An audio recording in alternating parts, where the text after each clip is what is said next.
Hello and welcome to the Outside the Cockpit French Grand Prix pre-race show. My name is Sam Donska, joined with Alex and Julian Quintero. How you guys doing today?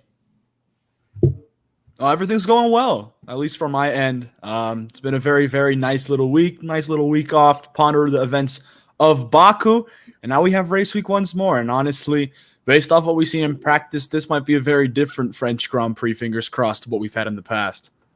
Yes, indeed, definitely. Alrighty, let's get right into our qualifying predictions. Who do you guys have? Let's start with you, Julian. Who do you guys have finishing at the top of the grid for qualifying? All right. Well, this is always very interesting, but I mean, at this point, very, very hard to bet against the Mercedes this weekend. They have been absolutely amazing in both practice sessions so far. If I'm gonna base it off of pace so far, I would say Valtteri Bottas, but as we know, Hamilton always ends up showing up for those qualifying sessions. So we'll see, but I can almost guarantee, or at least I personally feel, that it's going to be either of the Merc drivers on pole for the French Grand Prix. Yeah, I would agree with you. And when you look at the free practice one results, obviously Valtteri Bottas, he finished in first place, but then FP2 Max Verstappen was at the top of the table. So you can take that with a grain of salt whenever you're looking at practice and stuff and see who's at the top and who dominates the charts. Because again, Valtteri Bottas can go FP1, FP2, and FP3. And then he just doesn't get pole position because Lewis Hamilton goes out on Saturday and shows out this amazing lap as he always does. So yeah, I would agree with you. I think it's probably gonna be one of the Mercedes drivers, but don't count out those Red Bulls because you never know. You never know with Max Verstappen or Sergio Perez as well. What do you think, Alex? Do you have any thoughts on who's gonna finish on pole? Yeah, is there really any reason why we should doubt the Mercedes car at this point? I mean, obviously qualifying, we'll have to see. As Julian said, Bottas was flying out there, but also it's Lewis Hamilton knows exactly what to do. So we can't doubt Red Bull either. Obviously, they had a really good Baku race, and unfortunately, Verstappen crashed out because of the tires. But yeah, we'll just have to wait and see. In terms of pole, I wouldn't be surprised if it's Mercedes 1-2 at the top. Mm-hmm. And where do you guys think? What do you think? What do you guys think about the midfield battle? Do you think we'll see Pierre Gasly in the top 5, or do you think maybe a Sebastian Vettel? Do you think he can crack the top 5? If final practice is absolutely anything to go off of, you should absolutely expect the Alpines to be best of the rest this weekend. They have been absolutely flying. I believe Ocon was 5th or 4th in both of the final practice sessions, first practice and second practice. Alonso was also right behind him. Lando Norris, as always, he's the only person so far to have scored points in every single race. You can definitely expect him to be up there. Ricciardo had a solid weekend as well, but I feel like if you want to put money, as things currently stand, on who you think is going to win the midfield battle, the best of the rest outside of Red Bull and the Mercs, you definitely have to go with Alpine this weekend. They have been phenomenal. Yeah, no, I'm super excited, obviously, to see how Esteban Ocon develops and stuff. Obviously, he just signed that 3-year contract extension with Alpine, so now he's going to be racing with them until 2024. And we've seen Fernando Alonso show his strides and stuff and show his pace that he still has got it and stuff. Even though he took a little bit of break from Formula One and stuff, taking a 2-year break, but he's still got it. A lot left in the tank for sure. So.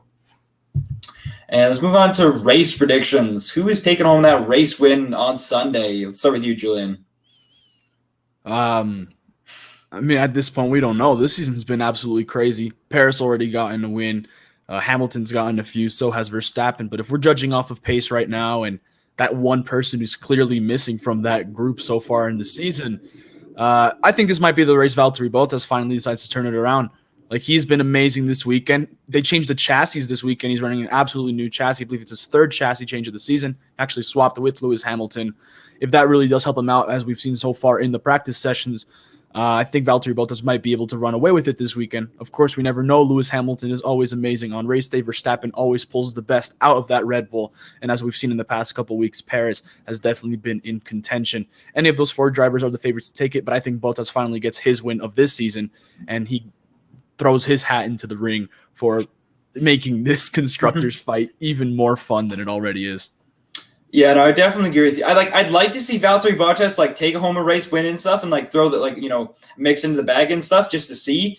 But I think it's going to be Lewis Hamilton's weekend here at the French Grand Prix. Like, he's only won 2 in his career, 2018 and 2019. The past 2 previous years he's won here.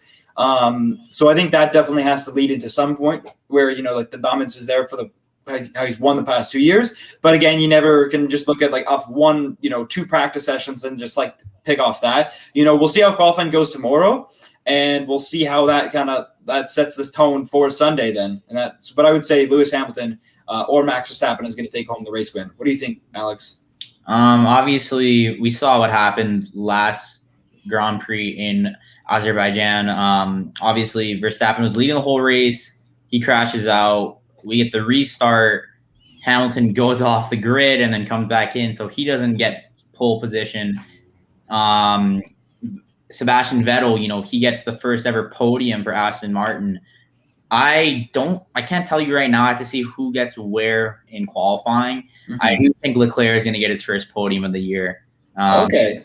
French Grand Prix, French driver. The Ferraris haven't looked terrible this season. He got 4th in Baku. He got 4th in Spain. He's got a couple 4th place positions, a couple 6 finishes. I think he's going to get a top 3 spot in France. Yeah. One thing here with the French Grand Prix. Obviously, if you're going to ask any of the French fans what they want to see on the podium, they would love to see Esteban Ocon, French driver, French car first. They would love to see Alonso there repping the Alpine boys as well. They would love to see Gasly up there, and they would love to see Leclerc. Those are all the French-born drivers, all the ones that speak French. Obviously, Leclerc is Monegasque, but they show love for him. It's still up there. Obviously, that would be their ideal finish. But yeah, it would be absolutely amazing to see how this weekend ends up turning out for them all around. As Alex said, like, anything can happen in qualifying, and Paul Ricard has been notoriously hard to pass on over the past couple of years. It's been called boring Grand Prix because there's barely any passing, it seems.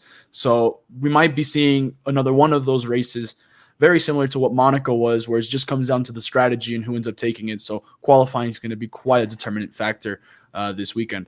Yeah, and I think qualifying does play a lot into this whole like race weekend and stuff, in terms of whenever there is not a lot of overtaking. So pit stops, overtake, like the undercut, overcut, all that is going to be super important to see how where teams finish and where people finish. But I definitely see Charles Leclerc possibly getting a podium. I do see that as well. Like, it'd be really nice to see, because he's had some great performances. He's put on a pole in Monaco. Obviously, that was very heartbreaking that he didn't get there. He put on pole in Baku, he had a good start in Baku, just couldn't, finish it and stuff, which is very unfortunate. I guess that perfectly leads into our next topic. Our final one is the drivers to watch for this weekend. Let's start with you, Alex. Any drivers that are on your radar? I want to see I want to look at these Aston Martin drivers again, because obviously we saw what happened to Stroll, where he crashed out, but then that kind of opened it up, the field a bit. And Sebastian Vettel snuck in there and put on an absolutely amazing race. Driver of the day. He got 2nd place. I don't think they're going to finish on the podium again, but in that midfield battle, they're going to be interesting going up against Alpine. I would watch out for those Aston Martin guys again. Okay, sounds good. What about you, Julian? Okay, here is you can call it a bold prediction, but I mean, I called the Paris win at Baku. I ended up saying, hey, I think he's going to get it. He's going to get it in these next 2 races. He got it. I've done pretty solid my predictions so far. So here we go. We're going to get quite ambitious. I feel like we're going to see an Alpine on the podium in France, whether it be Ocon or whether it be Alonso. They've both been amazing this weekend. We know Alonso's race pace is even better than his qualifying pace, and we know Ocon's got it in the tank. He's had a solid season to this point, just signed a new contract. You might want to see him prove himself at home in the home car. I really feel like an Alpine, based off of the pace that we've seen so far, will make a podium run this weekend. So watch out for both of them. For my drivers to watch for, I would say you got to watch for Pierre Gasly. I think he's going to have a really strong weekend. It's his home Grand Prix. He's going to want to impress. I think the Alpine boy is going to show up there as well. And I'm trying to think of anyone else. I'd say Pierre Gasly and Charles Leclerc are my drivers to watch for. Can't count out Lando Norris and Daniel Ricciardo, but I think the focus should be on Pierre Gasly, because he had a really good finish in Baku as well and in Monaco. So I'm just really excited to see how the race goes for him for sure. Alrighty, that'll be our show for today. Thank you guys for watching. Make sure to subscribe to our YouTube channel and check out theintermissionsports.com for more content. And we'll be back in about next week, sometime Monday, Tuesday, with check out our post-race show Sunday afternoon after the race.